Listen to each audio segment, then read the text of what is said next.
कभी सोचा है कि एक दिन आप किसी बस में बैठे हों और वो बस आपको आपकी मंजिल तक नहीं बल्कि एक ऐसी जगह ले जाए जहां से लौटना नामुमकिन हो। ये कोई फिल्मी कहानी नहीं, बल्कि मेरी हकीकत है। मैं नूरी हूं, गिलगित की ठंडी और शांत वादियों में पली बड़ी एक आम लड़की। मेरी दुनिया छोटी थी, मेरे ख्वाब मासूम थे, और सबसे बड़ी बात, मुझे जिन्नात पर कभी यकीन नहीं था। मुझे तो जिन्न की बातें सुनकर गुस्सा आ जाता था। लगता था लोग सिर्फ डराने के लिए ऐसी कहानियां बनाते हैं।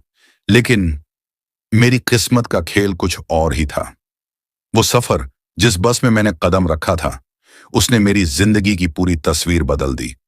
उस बस का ड्राइवर इंसान नहीं था, उसकी आंखों में वो सन्नाटा था जिसे देखकर जिस्म में सिहरन दौड़ जाए। वो कोई और नहीं बल्कि एक कैदी रूह थी। उस दिन से मेरी जिंदगी एक ऐसे साए से जुड़ गई जिसे मैंने कभी देखा तक नहीं था, लेकिन महसूस जरूर किया। वो साया जो मुझे हर जगह घेरे रहता, मेरी सांसों के साथ जुड़ा रहता।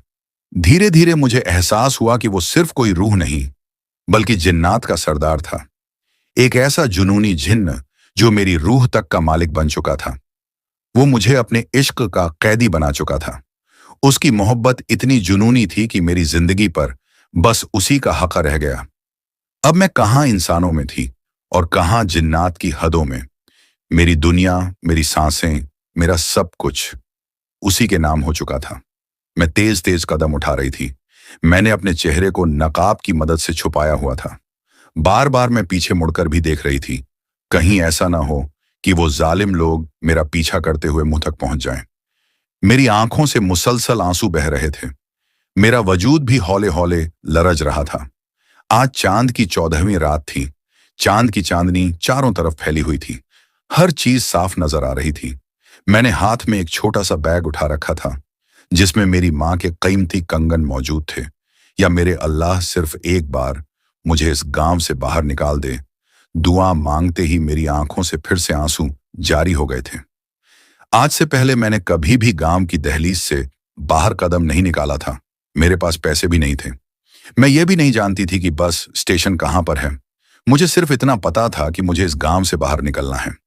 मेरी सौतेली माँ अगले ही दिन मेरा निकाह मेरी उम्र से 25 साल बड़े बूढ़े आदमी से करवाने वाली थी, जो एक बहुत ही जालिम इंसान था। वो बहुत अमीर था। अपने पैसों के बलबूते पर वो कम उम्र लड़कियों से निकाह करता था और फिर उन्हें नौकरानी बनाकर रखता था। अपनी अना को तस्कीन पहुंचाने के लिए वो मारपीट करता था। कुछ ही अरसे के बाद या तो उसके पास से लड़की भाग जाती थी या फिर जुल्म सहते सहते मर जाती थी। मुझे पता था कि मेरी सौतेली माँ ने एक मोटी रकम उस बूढ़े आदमी से ली है, इसलिए वो हर कीमत पर उसका निकाह उस बूढ़े आदमी से करवाएगी। यही वजह थी कि रात की खामोशी में मैं घर की दहलीज पार कर गई थी। मुझे चलते हुए काफी देर गुजर चुकी थी कि अचानक ही मेरी नजर एक सड़क पर पड़ी जो कि थोड़े ही फासले पर थी। मैं हैरान रह गई क्योंकि पहले कभी मुझे यह सड़क नजर नहीं आ रही थी। क्या यहाँ पे कोई गाड़ी गुजरेगी? मैंने खुदा से सवाल किया था। मैं सिर्फ एक ही बार अपनी चाची जान के साथ इस गांव से बाहर गई थी। मुझे अपनी खाला जान से मिलना था। अभी भी मुझे सिर्फ इतना पता था कि मेरी खाला जान लाहौर में रहती हैं। वो कहाँ पर रहती हैं, उनका घर कौन सा है, इस बारे में मुझे कुछ भी याद नहीं था। मैं इसे सड़क के किनारे जाकर खड़ी हो गई थी। तकरीबन 2 मिनट ही गुजरे थे कि बस मेरे करीब आकर रुक गई। इस बस का कंडक्टर बहुत ही अजीब अवगरीब था। वो खाली खाली नजरों से मेरे चेहरे को देख रहा था। मैडम साहिबा, कहाँ पर जाना है आपने? उसने सरसरी से अंदाज में सवाल किया था। मैडम साहिबा, जल्दी से जवाब दीजिए। बाकी मुसाफिर गुस्सा कर रहे हैं। सबको अपनी अपनी मंजिलों पर पहुंचना है। हम यहां पर आपका इंतजार नहीं कर सकते हैं। आपके पास सिर्फ 10 मिनट हैं। अगर आप इस बस पर सवार ना हुई तो फिर सारी रात इसी सड़क पर ही खड़ी रहेंगी। फिर कोई और बस भी नहीं आएगी। कंडक्टर की बात सुनकर मैं बहुत ज्यादा परेशान हो गई थी। मुझे हर हाल में यहां से निकलना था, इसीलिए मैं कुछ सोचते हुए बस पर सवार हो गई थी। मगर यह क्या, बस में सिर्फ एक ही सवारी थी। जो इस बस के कोने में बैठी हुई थी, उसने अपना सर झुकाया हुआ था और उसका वजूद हौले हौले कांप रहा था। वो कोई बूढ़ी औरत मालूम हो रही थी। जब मैं बस के बाहर खड़ी थी तब मुझे यूं लग रहा था जैसे पूरी बस भरी हुई हो। कंडक्टर ने उसे पहली लेडीज सीट पर बैठने का इशारा किया। वो खामोशी से अपना बैग उठाकर उस सीट पर बैठ गई थी। बार बार उसको यूं महसूस हो रहा था जैसे ड्राइवर उसे फ्रंट मिरर से घूर रहा हो। मैं थोड़ी सी बेचैन हो रही थी। या मेरे अल्लाह, मैं कहां पर आ गई हूं? कहीं मैं गलत बस पर तो नहीं चढ़ गई? मैंने पलट कर देखा तो वो औरत भी वहां से गायब हो चुकी थी। अब उसको लग रहा था कि उसका दिल किसी ने अपनी मुट्ठी में दबोच लिया हो। वो बूढ़ी औरत कहां पर गई है? उसने डरते डरते कंडक्टर से सवाल किया था, मैडम साहिबा, वो सीट पर सो गई हैं। कंडक्टर ने उसकी तरफ देखे बगैर जवाब दिया था। वो यूं जाहिर कर रहा था कि अगर वो मेरी तरफ देखेगा तो पत्थर का हो जाएगा। हम लोग कहां पर जा रहे हैं? हम लाहौर जा रहे हैं। अब की बार ड्राइवर ने मुझे जवाब दिया था। ड्राइवर की आवाज बहुत खूबसूरत थी। मैंने जब शीशे में गौर से देखा तो पलकें झपकना ही भूल गई। बिलाशुबा वो बहुत ही हसीन नौजवान मर्द था। दिलकश नकूश वाला वो मर्द किसी को भी अपना दीवाना कर लेने की सलाहियत रखता था। मैंने फौरन से उस पर से अपनी निगाहें हटा ली थीं। मैंने अभी भी अपना बैग जोर से दबोचा हुआ था। फिक्र मत करें, हम में से कोई भी आपके कंगन चोरी नहीं करेगा। ड्राइवर की बात सुनकर मुझे हैरत का झटका लगा था। आपको कैसे पता चला कि मेरे बैग में कंगन मौजूद हैं? जब भी कोई लड़की अपने घर से भागती है तो वो अपने साथ अपनी मां के गहने लेकर ही भागती है। यह कहकर ड्राइवर अजीब सी अंदाज में मुस्कुराने लगा था। आपको कैसे पता चला कि मैं घर से भागी हुई हूं? अब की बार मैं रूहान सी हो गई थी। मेरी आंखें आंसुओं से भर गई थी। ड्राइवर ने जवाब नहीं दिया था। बस में बैठा हुआ वो कंडक्टर मुसलसल मेरे चेहरे को घूर रहा था। मैंने मजबूती से अपनी चादर को दबोच लिया था। क्यों डरा रहे हो लड़की को? क्यों परेशान कर रहे हो उसको? ड्राइवर ने कंडक्टर को टोका तो वो अपना सर पीछे की तरफ टिकाकर बैठ गया। मैं मजीद खुद पर कंट्रोल नहीं रख पा रहा हूं, कंडक्टर ने ललचाए हुए लहजे में कहा था। ड्राइवर ने गाड़ी रोक दी थी। बस से फौरन नीचे उतरो। सरदार, आप जानते हैं कि यह एक आदमजाद है, कंडक्टर ने बेचैनी से कहा था।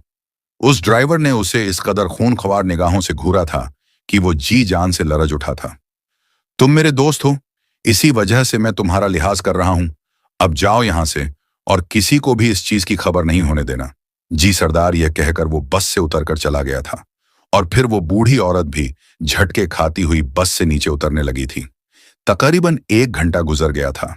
मुझे लग रहा था कि हम जंगल से ही बाहर नहीं निकल रहे हैं। हम कहां पर जा रहे हैं? तुम मुझे कहां पर लेकर जा रहे हो? कहीं तुम मुझे बेचने तो नहीं वाले? मैंने कांपते हुए लहजे में इसे सवाल किया तो वो ड्राइवर अजीब से अंदाज में मुस्कुराने लगा था। मैं अपनी पसंदीदा औरत को फरोख्त नहीं करता और मैं उन जालिम आदमजादों की तरह बिल्कुल भी नहीं हूं जो अपने घर की औरतों को चंद पैसों के एवज बेच देते हैं। मैं तुम्हारी इज्जत करता हूं। तुम तो मुझे जानते भी नहीं हो। फिर तुम्हें इस सब के बारे में कैसे पता चला? कहीं तुम मेरे बड़े भाई के दोस्त तो नहीं हो? मैं बुरी तरह से घबरा गई थी। बस रोको, मुझे तुम्हारे साथ नहीं जाना, मैं चिल्लाते हुए कहने लगी, मगर अगले ही लम्हे मेरी आवाज बंद हो गई थी। मैं बोलना चाहती थी मगर मैं बोल नहीं पा रही थी। मुझे लग रहा था जैसे किसी ने मेरी आवाज को अपने काबू में कर लिया हो। एक अजीब सी बेचैनी मेरे पूरे वजूद पर तारी हो गई थी। मैंने अपने हाथ पांव हिलाना चाहे मगर उसमें भी नाकाम रही। मेरी मां का चेहरा मेरी नजरों के सामने घूम रहा था। मेरी मां अक्सर ही मुझे हिदायत देती थी, चाहे कुछ भी हो जाए, आधी रात के वक्त अपनी हवेली से बाहर मत निकलो, और अगर तुम्हें कोई मजबूरी हो और तुम अपनी हवेली से बाहर निकल जाओ तो किसी अजनबी पर यकीन न करो, खास तौर पर उन अजनबियों पर जो बेतहाशा खूबसूरत होते हैं। तुम जब किसी खूबसूरत शख्स को देखोगी तो उसका मुवाजना अपने गांव के लोगों से करो। अगर तो वो तुम्हारे गांव के लोगों से मिलता जुलता है तो वो इन्हीं में से होगा, लेकिन अगर वो बेतहाशा खूबसूरत है और दूर दूर तक किसी से मिलता जुलता नहीं है तो समझ जाना कि वो कोई दूसरी ही मखलूक है। मेरी माँ ने मुझे यह भी नसीहत की थी कि आधी रात के वक्त किसी भी पराई सवारी में बैठने की कोई जरूरत नहीं है।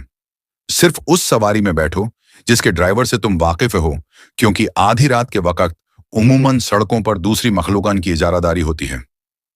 ये सारी बातें आप किसी फिल्म की तरह मेरे दिमाग में घूम रही थी। तुम कौन हो?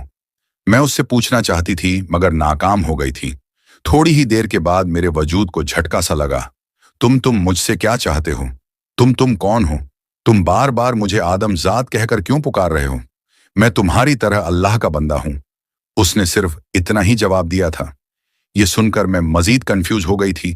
क्या तुम्हें आयतुल कुर्सी आती है? अभी उसने यह पूछा ही था कि अगले ही लम्हे उस जिन्नजाद ने उसे पूरी आयतुल कुर्सी पढ़कर सुना दी थी। क्या तुम्हें कुरान की सूरतें आती हैं? मैंने पूरा कुरान हिफ्ज किया हुआ है। यह सुनकर मैं पुरसुकून हो गई थी। जबकि उस जिन्न के लब्बों पर एक शरारती सी मुस्कुराहट फैली हुई थी। तुम्हें क्या लगता है कि जिन्नात कुरान पाक की तिलावत से भाग जाते हैं? वो मेरी आंखों में देखते हुए मुझसे सवाल कर रहा था। मैं जी जान से लरज उठी थी। नहीं नहीं, मेरा ऐसा कोई भी मतलब नहीं था। मैं तो बस यूं ही तुमसे पूछ रही थी। मैं गड़बड़ा गई थी। एक तो ये ड्राइवर मेरे दिमाग को फौरन ही पढ़ लेता था। आंखें बंद कर लो, और जब तक मैं न कहूं, तुमने आंखें नहीं खोल ली हैं। अगर तुमने आंखें खोल ली तो अपने अंजाम की जिम्मेदार तुम खुद ही होगी। जिन्न जात के कहने पर मैंने फौरन से अपनी आंखें बंद कर ली थी, और फिर उसे लग रहा था जैसे बस गोल गोल घूम रही हो। मैंने दोबारा से आंखें खोली तो मैं एक मसरूफ रोड पर मौजूद थी। सामने ही एक बड़ा सा बोर्ड था जिस पर लाहौर लिखा हुआ था। हम एकदम से यहां पर कैसे पहुंच गए? जिन्नजाद ने अब की बार उसके सवालों का जवाब नहीं दिया था। बस दोबारा से एक स्टॉप पर रुकी थी और वहां से ढेर सारे लोग बस पर सवार हो गए थे। यह देखकर मैं थोड़ी सी पुरसुकून हो गई थी। अभी उसने बस के सीट के साथ टेक लगाई हुई थी कि वो गहरी नींद की वादियों में चली गई। दोबारा जब मुझे होश आया तो मैं एक बहुत बड़े कमरे में मौजूद थी। यह देखकर मैं बुरी तरह से खौफजदा हो गई थी। मैं तो बस पर थी, मैं यहां पर कैसे आ गई? मैंने बेचैनी से खुद से सवाल किया था, और फिर ऊंची ऊंची आवाज में मदद के लिए पुकारने लगी थी। मेरी खाला जान फौरन से भागती हुई मेरे पास आई। क्या हो गया है? लड़की इतनी डरी हुई क्यों हो? कहीं कोई डरावना ख्वाब तो नहीं देख लिया? उन्होंने प्यार से मेरे चेहरे को अपने हाथों के प्याले में लेते हुए कहा था। मैं अपनी खाला को देखकर पुरजोश हो गई थी और उनके गले लग गई थी। खाला जान, यह कहकर मैं सिसकने लगी थी। खाला, तुम पर कुर्बान जाए, मैं तुम्हारे होश में आने का इंतजार कर रही थी। मैं तुमसे पूछना चाहती थी कि क्या हुआ है। पिछले 3 महीनों से मैं तुम्हें कॉल करने की कोशिश कर रही हूं, लेकिन तुम्हारी मां मुझे तुमसे बात करने की इजाजत ही नहीं दे रही थी, और न ही मुझे घर में दाखिल होने की परमिशन दे रही थी। मैं तुमसे मिलने के लिए भी आई थी, मगर उसने मुझे दरवाजे से ही वापस भेज दिया था। तुम सोच भी नहीं सकती मैं अपनी बच्ची के लिए कितनी परेशान थी। उन्होंने मेरे बालों में उंगलियां फेरते हुए कहा। मैंने अपना चेहरा उठाया और खाली खाली नजरों से अपनी खाला को देखने लगी। मुझे बताएं कि मैं यहां पर कैसे आई हूं तुम्हें। यहां पर एक बहुत ही मेहरबान लड़का छोड़कर गया था। दरअसल जिस बस में तुम यहां पर आए थे, वो उस बस का मालिक था। उसका कहना था कि तुम बस में बेहोश हो गई थी। उसने यह कार्ड मेरे हवाले किया था जिस पर मेरे घर का पता लिखा हुआ था। उसने मुझे बताया कि यह तुम्हारे बैग से मिला था। मैं अपने जहन पर जोर डालने लगी, मगर चाहकर भी मुझे याद नहीं आ रहा था। मेरे पास तो खाला के घर का कोई पता ही नहीं था। कि आप मुझे वो कागज दिखा सकती हैं? मैंने अपनी खाला से सवाल किया, क्योंकि अभी तक मेरा दिल शक-शुबा में मुब्तला था। मुझे लग रहा था कि वो ड्राइवर कोई आम आदमी नहीं था, बल्कि वो कोई और ही मखलूका था। रुको, मुझे ढूंढने दो। खाला जान उठकर अपने कमरे में गईं। उन्होंने अलमारी खोली। सामने मौजूद राख को देखकर उन्हें हैरत का झटका लगा, क्योंकि वो कागज राख बन चुका था। यूं लग रहा था जैसे किसी ने इस कागज को आग लगा दी हो। उन्होंने अपने आप को पुरसुकून किया। वो यह बात मुझे नहीं बताना चाहती थी। उनको मालूम था कि मैं मजीद खौफजदा हो जाऊंगी। जब खाला ने उस लड़के को देखा था तो उनके दिल में कुछ खटका था, क्योंकि वो बेहद खूबसूरत था। उसकी आंखें भी चमकदार थीं और आंखों में एक राज छुपा हुआ था। मुझे लगता है कि मैं वो कहीं पर रखकर भूल गई हूं। जैसे ही मुझे याद आएगा, मैं वो कागज तुम्हारे हवाले कर दूंगी। उन्होंने मेरे चेहरे पर हाथ फेरते हुए कहा था। मुझे बताओ कि क्या हुआ है, और तुम यहां पर एकदम से क्यों आ गई हो? खाला जान, अम्मी जान मेरी शादी एक बूढ़े आदमी से करवाने वाली थी। वो बहुत ही जालिम इंसान था। मैं ये शादी नहीं कर सकती थी, इसलिए मैं भागकर आपके पास आ गई थी। आप प्लीज अम्मी को मेरे बारे में कुछ न बताइएगा। उन्होंने उस बूढ़े आदमी से पैसे लिए हुए हैं। फिक्र मत करो, मैं किसी को भी कुछ नहीं बताऊंगी। मैं इन्हें यही कहूंगी कि मैं तुम्हारे बारे में जानती तक नहीं हूं। तुम बेफिक्र हो जाओ। 2 दिनों के बाद मेरी खाला जान किसी जरूरी काम से बाजार गई थी। इस दौरान मैं उस लड़के को भी भूल गई थी। उसका तस्वुर मेरे जहन से मिट गया था। मैं बाहर सहन में बैठी अपना काम करने में मसरूफ थी कि अचानक ही दरवाजे पर दस्तक हुई, और फिर कोई दरवाजा जोर जोर से पीटने लगा था। अगले ही लम्हे कुछ लोग दरवाजा तोड़कर घर के अंदर दाखिल हो गए थे। उन लोगों के साथ मेरी सौतेली मां भी मौजूद थी, जिसको देखकर मुझे लगने लगा कि मैं अगली सांस नहीं ले पाऊंगी। जमीन मुझे अपने कदमों के नीचे से निकलती हुई महसूस हुई थी, मगर असल झटका तो मुझे उस वक्त लगा जब मेरी सौतेली मां मुझे सामने पाकर भी मुझे नहीं देख पा रही थी। सब लोग मुझे आसपास इधर उधर तलाश कर रहे थे। कोई कमरे में जा रहा था तो कोई बाहर खड़ा था। मुझे हर हाल में वो लड़की चाहिए, इस बूढ़े आदमी ने चिल्लाते हुए कहा था। मैंने इस लड़की के तुम्हें 50,000 दिए हैं। आप बिल्कुल बेफिक्र हो जाएं साहब। इस घर के अलावा इसका कोई और ठिकाना नहीं है। वो यहीं पर ही होगी। इसके अलावा वो कहीं और नहीं जा सकती है। मेरी सौतेली माँ ने उस आदमी को बेफिक्र होने का इशारा किया और खुद भी मुझे तलाश करने लगी थी। थोड़ी ही देर के बाद वो मेरे पास चारपाई पर आकर बैठ गई थी। हैरत की बात यह थी कि वो मुझे देख नहीं पा रही थी। पहले तो मैं खौफजदा हो गई थी, मगर अब मेरे लबों पर एक प्यारी सी मुस्कुराहट फैली हुई थी। क्या यह अल्लाह ताला का करम था जो वो लोग मुझे देख नहीं पा रहे थे? मैं आसमान की तरफ देखकर अपने रब का शुक्र अदा करने लगी थी कि अचानक ही मेरी नजर सामने वाले घर की छत पर पड़ी थी, जहां पर कोई नौजवान खड़ा था। मेरी दूरी नजर कमजोर थी, इसी वजह से मैं ठीक तरह से उसके चेहरे को नहीं देख पा रही थी, मगर उस लड़के की जिसामात देखकर मुझे मालूम हो रहा था जैसे मैं पहले से इसे मिल चुकी हूं। मेरे जहन में धमाका हुआ। क्या ये वही ड्राइवर है? वो ड्राइवर मेरी नजरों के सामने घूमने लगा।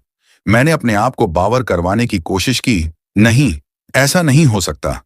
वो भी तो मेरी तरह अल्लाह का एक बंदा था। मैंने उसको भूलने की कोशिश की थी। मेरी सौतेली माँ और बाकी सब लोग वहां से जा चुके थे। घर का बैरूनी दरवाजा टूटा हुआ था। जब मेरी खाला जान घर वापस आई तो वो बहुत ज्यादा परेशान हो गई। ये सब कुछ कैसे हुआ है? यहाँ पर कौन आया था? मेरा सारा घर तबाह कर दिया उन जालिम लोगों ने। उन्होंने वावेला मचाते हुए कहा था। मैं खाला जान के सामने बहुत ज्यादा शर्मिंदा थी। तुम्हें अंदाजा भी है कि मैंने कितनी मुश्किल से ये सब कुछ ठीक करवाया था। वो अपना सर दोनों हाथों में गिराकर बैठ गई थी। वो अकेली बेवा औरत थी जिनकी कोई औलाद नहीं थी। बरसों से वो अकेले ही जिंदगी गुजार रही थी। मेहनत मजदूरी करके जो वो कमाती थी वो इसी दिन ही खर्च हो जाता था। मैंने अपनी खाला जान के कंधे पर हाथ रखा और उनको तसल्ली देने की कोशिश की। खाला जान वो हाथ से उठकर अपने कमरे में चली गई थी, लेकिन जैसे ही उन्होंने अपना तकिया उठाया, उनकी आंखें एक लम्हे के लिए उस सोने की चमक से बंद हो गई थी, क्योंकि वहां पर सोने का एक बहुत ही खूबसूरत और महंगा कंगन मौजूद था। उसकी खाला कोई बेवकूफ औरत नहीं थी और न ही वो कोई छोटी बच्ची थी जो इन चीजों से डर जाती या फिर इन चीजों से खाइफ होती। वो जानती थी कि यह किसी इंसान का काम नहीं है, बल्कि यह किसी और की मखलूकों का काम है। क्योंकि उस दिन जब उन्हें अपनी अलमारी से जले हुए कागज की राख मिली थी, तभी उनको यकीन हो गया था। वो खुद भी एक नेक औरत थी, 5 वक्त की नमाज की पाबंद थी, तहज्जुद गुजार थी और हर वक्त ही अल्लाह ताला के जिक्र में मसरूफ रहती थी। उनको पता था कि जो कोई भी यह काम कर रहा है वो जालिम जिन्न नहीं है, बल्कि वो एक नेक जिन्नात के कबीले से ताल्लुक रखता है। उन्होंने इसी वजह से इस चीज पर ज्यादा तवज्जो नहीं दी थी और यही उनकी सबसे बड़ी गलती साबित होने वाली थी, क्योंकि वो जिन्न ये सब कुछ उनके लिए नहीं, बल्कि उस खूबसूरत हसीना के लिए कर रहा था जिसे वो बस में टकराया था, जिसकी एक ही झलक में वो उसका दीवाना हो गया था। वो जिन्न एक बहुत बड़े कबीले का सरदार था, जिसकी खूबसूरती के चर्चे दूर दूर तक फैले हुए थे और जिसकी बहादुरी के चर्चे इस कदर ज्यादा थे कि उसके दुश्मन उसके सामने आने से भी घबराते थे और थर थर कांपने लगते थे। वो जिन्न जो कि किसी को भी खातिर में नहीं लाता था, जो किसी से भी खौफजदा नहीं होता था, वो मेरे सामने घुटने टेकने पर मजबूर हो गया था। मेरे सामने अपनी अना को कुचलने पर मजबूर हो गया। तो उस कंगन को बेचने से उसकी खाला को एक बहुत बड़ी और मोटी रकम मिली थी, जिससे उन्होंने पहले अपने घर का दरवाजा ठीक करवाया था। उन्होंने अब की बाल लकड़ी के दरवाजे के बजाय लोहे का एक बड़ा सा दरवाजा लगाया था, जिस पर एक ऑटोमेटिक लॉक लगा हुआ था, और यह सब कुछ वो मेरी की हिफाजत के लिए कर रही थी। एक दिन वो मेरे लिए खाने में भी ढेर सारी चीजें लाई थी। मैं बहुत ज्यादा पुरजोश थी। इतने अरसे के बाद मुझे ठीक से कुछ खाने को मिला था, वरना जब तक मैं अपनी सौतेली माँ के घर पर मौजूद थी, मुझे सूखी रोटी और दाल के अलावा कुछ भी नहीं मिलता था। मैं तो गोश्त का जायका चखने के लिए भी तरस गई थी। खाला जान ने थोड़ा सा गोश्त खुद खाया और एक प्लेट जाकर छत पर रख दी। खाला जान, आप ऐसा क्यों कर रही हैं? जितना मेरा इन चीजों पर हक है, उतना ही इस मखलूक का भी है। मेरी खाला ने धीमे से अंदाज में मेरे चेहरे पर चुटकी काटते हुए कहा था। मैं जी जान से लरज उठी थी। खाला जान, इस तरह की बातें करके आप मुझे डरा रहे हैं। अरे मैं मजाक कर रही थी, डरने वाली कोई बात नहीं है। ये तो मैंने परिंदों के लिए रखा था। अक्सर ही हमारी हवेली पर परिंदे आते रहते हैं। तकरीबन 1 घंटे के बाद मैं छत पड़ गई थी। इस दौरान मैं यह भी नोट कर रही थी कि कोई परिंदा वहां पर जाता है या नहीं, मगर वहां पर कोई भी परिंदा नहीं गया था। जब मैंने उस प्लेट में झांका तो वो प्लेट खाली थी। ये गोश्त यहां से कहां चला गया? मैं बेइख्तियार सोचने लगी। खाला की आवाज आई, नूरी नीचे आ जाओ, मगरिब की अजान होने वाली है। लड़कियों का इस वक्त छत के ऊपर जाना ठीक नहीं होता है। खाला जान ने मुझे हिदायत की, मगर मैं उनकी बात को अनसुनी कर गई और इसी जगह पर ही खड़ी हो गई। मेरा जहन बहुत बुरी तरह से उलझा हुआ था। परिंदा कोई यहां पर आया नहीं था, न ही यहां से कोई इंसान गुजरा था। उसने देखा कि इन सब घरों की छतें एक दूसरे से अलग अलग थीं। कोई दीवार फलांग कर किसी दूसरे की छत पर भी नहीं जा सकता था। तो खुद क्या ये वाकई किसी जिन्न ने खाया है? नहीं नहीं, ऐसा नहीं हो सकता। खाला जान तो जिन्हों से डरती हैं। अम्मी जान मुझे बताया करती थी कि उन्हें जिन्नात से खौफ महसूस होता है। वो कैसे उनके लिए यह सब कुछ कर सकती हैं? नीचे चली आओ, कहीं ऐसा ना हो कि कोई पागल जिन्न तुम पर आशिक हो जाए। जानी पहचानी आवाज सुनकर मैंने पीछे पलट कर देखा, मगर वहां पर कोई भी नहीं था। मेरा दिल जोर जोर से धड़क रहा था। या मेरे अल्लाह मेरी मदद फरमा, मुझे इस आजमाइश से बाहर निकाल दे। यह कहकर मैं तेजी से सीढ़ियां उतरती हुई नीचे चली गई थी। मैंने तुम्हें क्या समझाया था नूरी? अगर बड़े कोई बात समझाएं तो उसको फौरन से समझ जाना चाहिए। मुझे बताओ कि क्या तुम्हारे साथ कोई अजीब और गरीब वाकया पेश आ रहा है? मुझे लग रहा था कि अगर मैंने अपनी खला को सच बताया तो वो उसे डांटेंगी। नहीं, ऐसी कोई बात नहीं है। मेरे साथ कोई वाकया पेश नहीं आ रहा है। मैं फौरन से ही मुकर गई थी। अगर कुछ भी तुम्हारे साथ गड़बड़ हो रही है तो मुझे टाइम से बता देना। मैं नहीं चाहती कि बाद में तुम किसी बड़ी मुश्किल में गिरफ्तार हो। खाला जान, मुझे आपसे एक बात करनी थी। पूरा दिन मैं इस घर में अकेली रहती हूँ। मुझे थोड़ा सा अजीब सा महसूस होता है। मैं भी आपकी तरह मसरूफ होना चाहती हूँ। आप मेरा किसी कॉलेज में दाखिला करवा दें। मेरे पास अम्मा के कंगन मौजूद हैं। मैं उनमें से एक कंगन बेच दूंगी और अपनी पढ़ाई के अखराजात निकाल लूंगी। किस तरह की बातें कर ही हो तुम? क्या तुम्हें लगता है कि मैं तुमसे पैसे वसूल करूंगी? वो उसको डांटते हुए बोली तो उसने जल्दी से नफी में सर हिला दिया था। कल ही मैं किसी अच्छे कॉलेज में तुम्हारा दाखिला करवा दूंगी। तुम इस चीज की टेंशन ना लो और अपने कमरे में जाकर आराम करो। बहुत रात हो गई है, चाहे कुछ भी हो जाए। आधी रात के वक्त अपने कमरे से बाहर मत निकला करो, ठीक है ना? मेरी प्यारी बच्ची। मेरे गालों को प्यार से खींचती हुई वो मगरिब की नमाज अदा करने के लिए चली गई थी, लेकिन मेरे खस दिन चल रहे थे। मैं नमाज नहीं पढ़ सकती थी। मैं अपने कमरे में आ गई और अल्लाह ताला के नाम का विर्द करने लगे।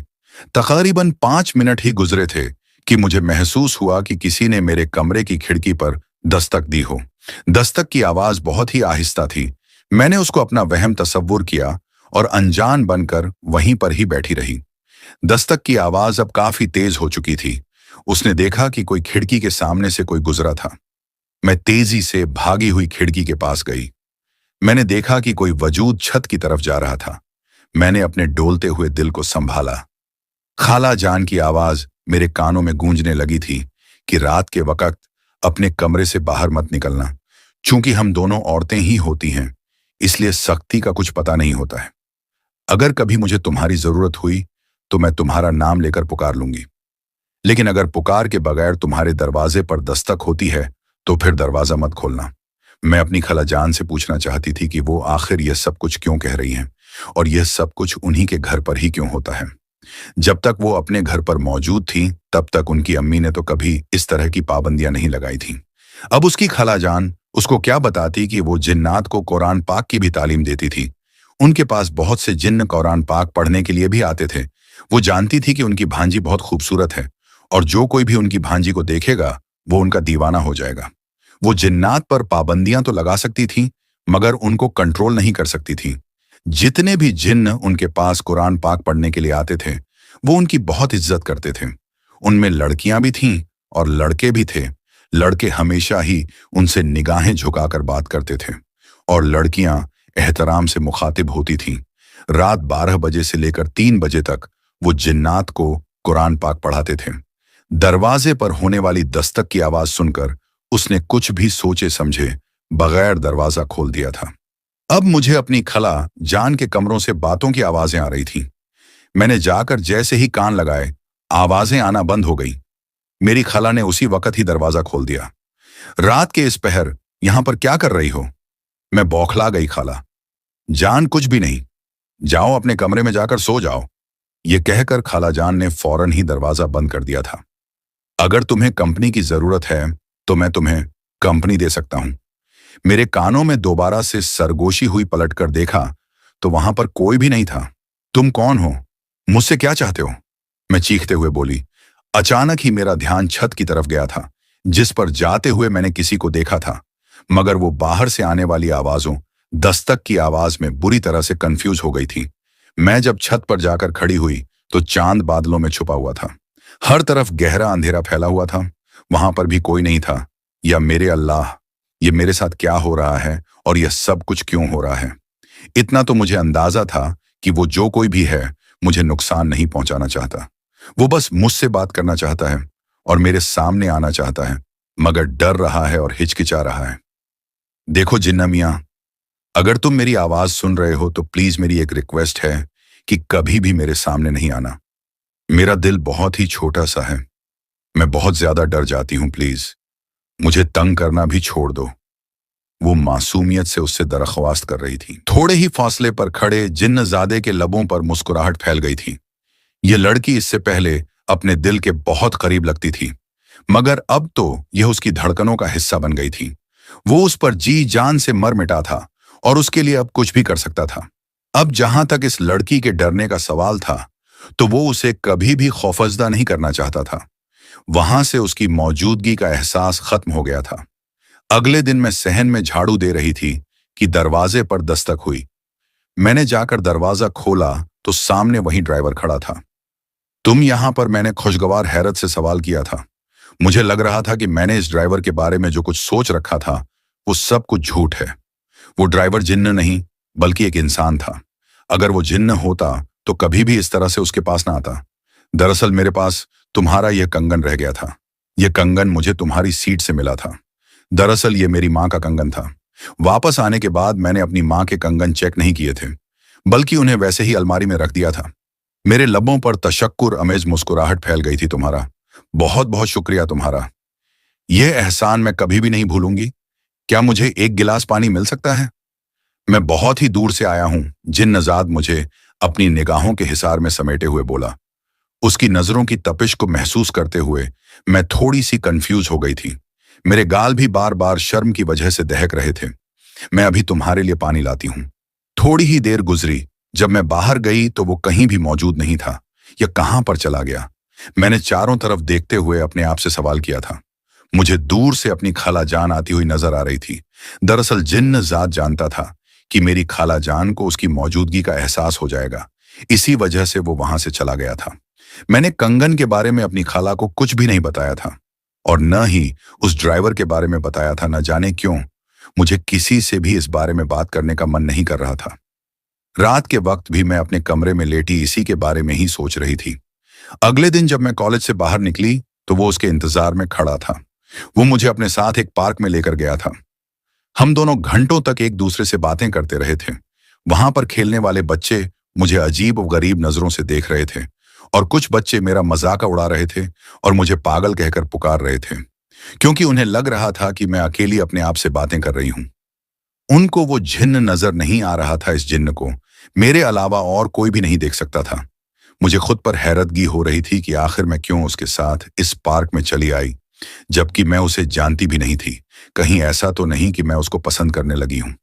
यह ख्याल आते ही मेरे लबों पर शर्मीली मुस्कुराहट फैल गई थी और मैंने खुद से इस बात का एतराफ भी कर लिया था कि वो उसको पसंद करने लगी है। वो था ही ऐसा कि पसंद किया जाता। उसकी शख्सियत में ऐसा जादू था जिससे मैं चाहकर भी इनकार नहीं कर सकती थी। अब मेरी जिंदगी का मामूल बन गया था।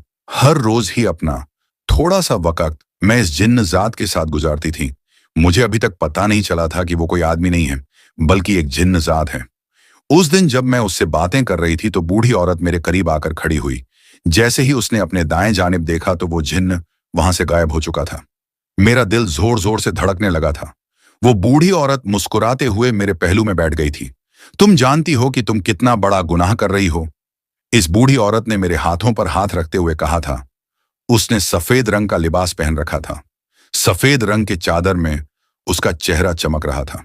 यूं लग रहा था जैसे उसके चेहरे पर नूर फैला हुआ हो। मैं समझी नहीं। मैंने कांपते हुए लहजे में कहा था, क्योंकि मेरा दिमाग अभी तक ठीक तरह से काम नहीं कर पा रहा था। मेरा दोस्त बिलाल वहां से अचानक से कैसे गायब हो सकता था? यही सोच सोच कर मेरे सर में दर्द होने लगा था। या मेरे अल्लाह, मुझे सब्र अजीम अता फरमा, मुझे इस मुश्किल से बाहर निकाल दे। जो सच है मुझे वो बता दे, जो झूठ है मुझे उसके हिसार से निकाल दे।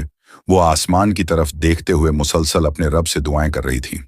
इस बूढ़ी औरत ने मेरे कंधे पर हाथ रखते हुए कहा था, वो हम में से नहीं है। आपको कैसे पता चला? आपने उसे कैसे देखा? मैं रूहानी ताकतों की मालिक हूं और मुझे इन चीजों के बारे में मालूम हो जाता है। वो एक बहुत बड़े नेक जिन्नात के कबीले से ताल्लुक रखता है, लेकिन यह बात गौर करने वाली है कि वो एक जिन्नजाद है। वो आग से बना हुआ है, तुम मिट्टी से बनी हुई हो। तुम्हारा और उसका कोई जोड़ नहीं है। अगर तुमने उसका साथ हासिल करने की कोशिश की तो अंजाम सिर्फ तबाही होगी। तुम यह गुनाह छोड़ दो, इसे दूर हो जाओ। मुझे इस बारे में मालूम नहीं था, उसने लरजते हुए लहजे में कहा था। टूटे हुए कदमों के साथ वो अपने घर में दाखिल हुई थी। खाला जान ने उसे खाने का पूछा था, मगर उसने जवाब नहीं दिया था। अपने कमरे में जाने के बाद वो उल्टी बेड पर लेट गई थी और फूट फूट कर रोने लगी थी। क्यों? क्या तुमने मेरे साथ ऐसा? बिलाल क्यों किया? वो समझ रही थी कि वो कोई आदमजाद है जो उससे मोहब्बत करता है और बहुत जल्द वो उसे शादी कर लेगा। वो तो उसकी मोहब्बत में इस हद तक आगे निकल चुकी थी कि शादी और बच्चों के भी ख्वाब देखने लगी थी। उसको तो पता ही नहीं था कि जिसके साथ वो एक नई दुनिया बसाने की सोच रही है वो उनमें से है ही नहीं। सारी गलती मेरी है। मुझे ही यकीन नहीं करना चाहिए था। या मेरे अल्लाह, मेरे साथ ही ऐसा क्यों हुआ? वो अपने चेहरे पर जोर जोर से थप्पड़ मार रही थी कि किसी ने उसका हाथ बीच में ही रोक दिया। उसके करीब ही बिलाल खड़ा था, जिसकी आंखें शिद्दतें गम की वजह से लाल थीं। तुमने मुझे धोखा दिया है, मैं चिल्लाते हुए बोली। मुझे बिलाल से खौफ महसूस होने लगा था। मेरा वजूद भी थर थर कांपने लगा था। देखो, मुझसे डरो नहीं, मुझसे दूर हो जाओ। खबरदार, जो तुमने मुझे हाथ लगाने की कोशिश की, मैं चिल्लाते हुए बोली थी। तुम मेरे लिए एक अजनबी हो। तुम इस तरह की बातें करके मुझे तकलीफ पहुंचा रही हो।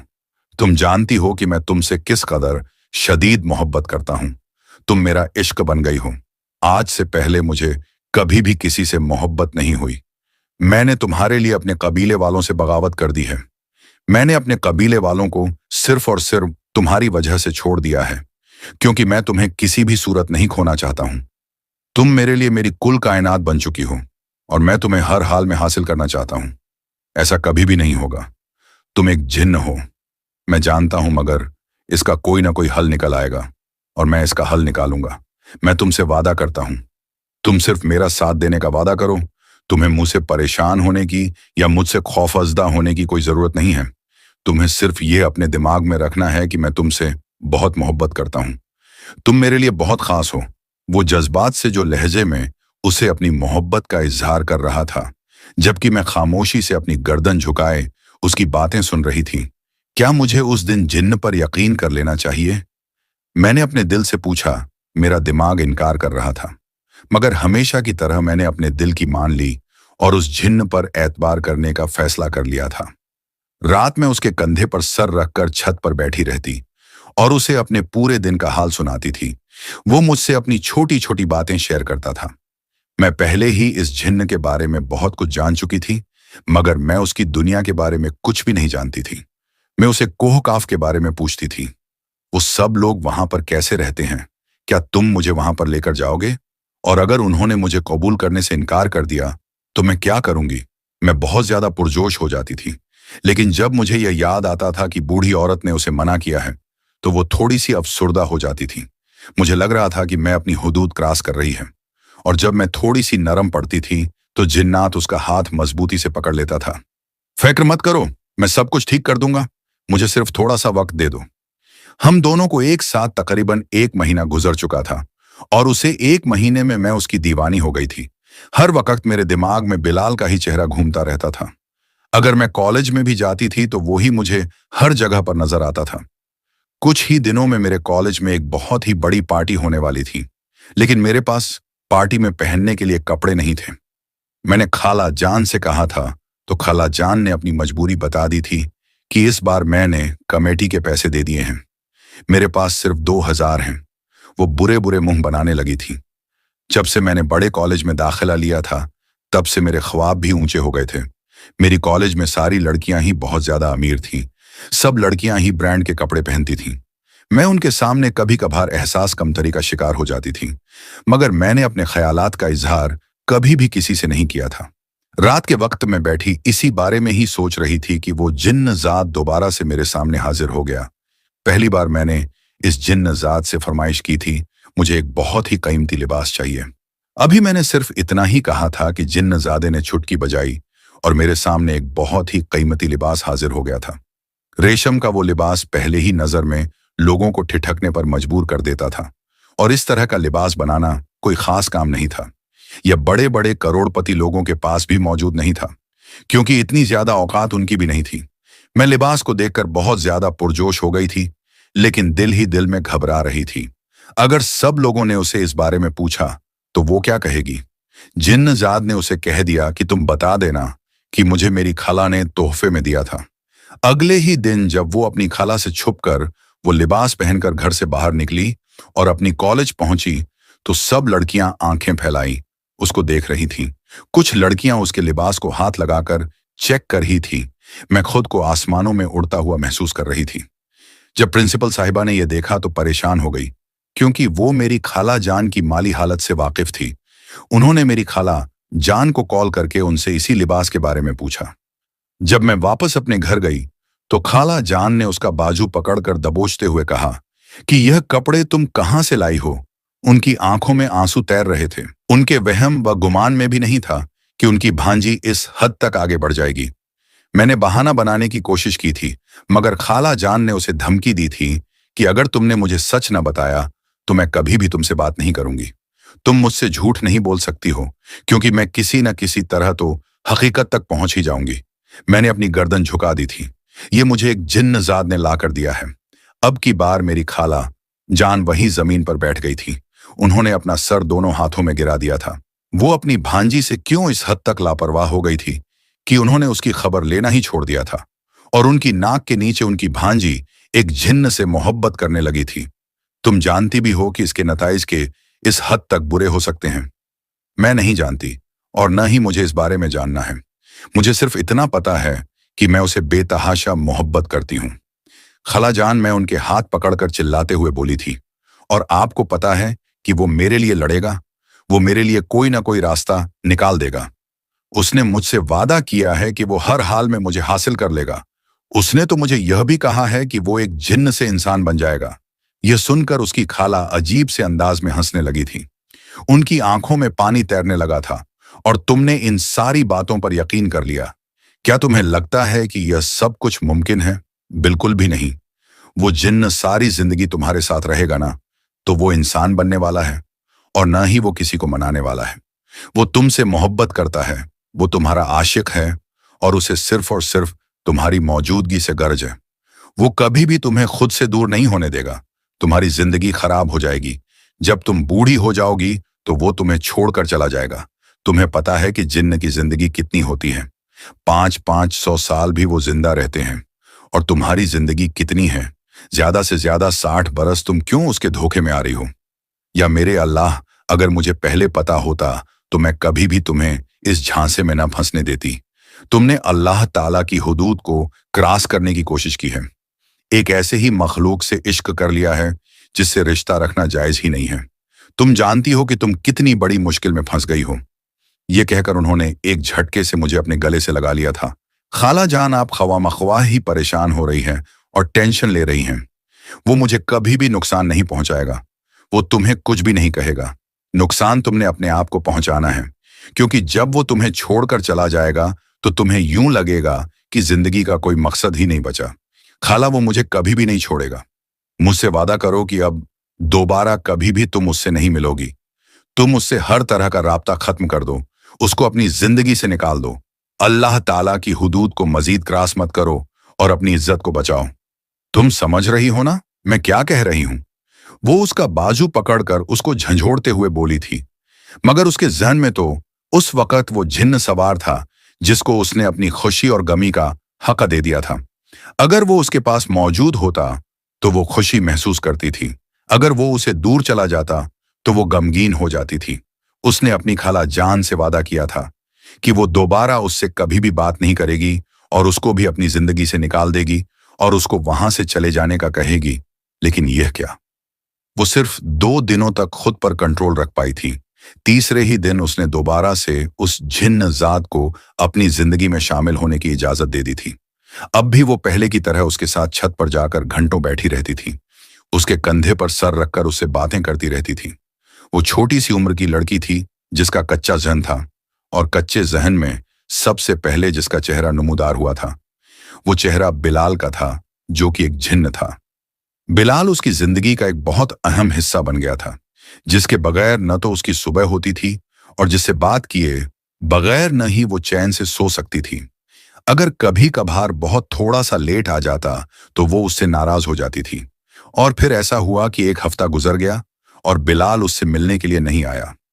यह वक्त गुजारना उसके लिए बहुत ही मुश्किल हो गया था।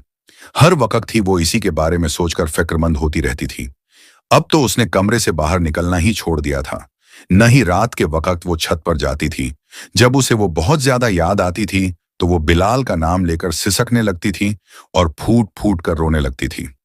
खाला जान एक गहरी सांस खारिज करके रह जाती थी। उनको पता था कि यह सब तो कुछ भी नहीं है। असल दर्द तो उसे जुदाई के बाद होगा। और फिर बिलाल एक दिन उससे मिलने के लिए आया, लेकिन यह मुलाकात उनकी आखिरी मुलाकात साबित होने वाली थी। मैं अपने कबीले को धोखा नहीं दे सकता हूं। अगर मैंने उन्हें धोखा दिया तो वो मुझे जलाकर राख कर देंगे। मेरे वालिदैन मुझसे नाराज हो गए हैं। मजीद उनकी नाराजगी भी बर्दाश्त नहीं कर सकता हूं। मैं यह भी जान गया हूं कि हम दोनों का कोई जोड़ नहीं है। जो भी वक्त गुजरा वो बहुत ही अच्छा था और यह मुझे कभी भी नहीं भूलेगा। अलबदाई मुलाकात के बाद वो वहां से चला गया था। और फिर उस दिन के बाद नूरी पागल हो गई थी। वो अकेले बैठी उससे बातें करती रहती थी और फिर अचानक ही फूट फूट कर रोने लगते थे। उसकी खाला जान ने बड़ी ही मुश्किल से उसका इलाज करवाया था। ठीक होने के बाद उसे मोहब्बत के नाम से ही खौफ महसूस होने लगा था। बिलाल की जुदाई ने उसे इस हद तक अंदर से तोड़ दिया था कि वो लोगों पर एतबार करने से भी डरने लगी थी।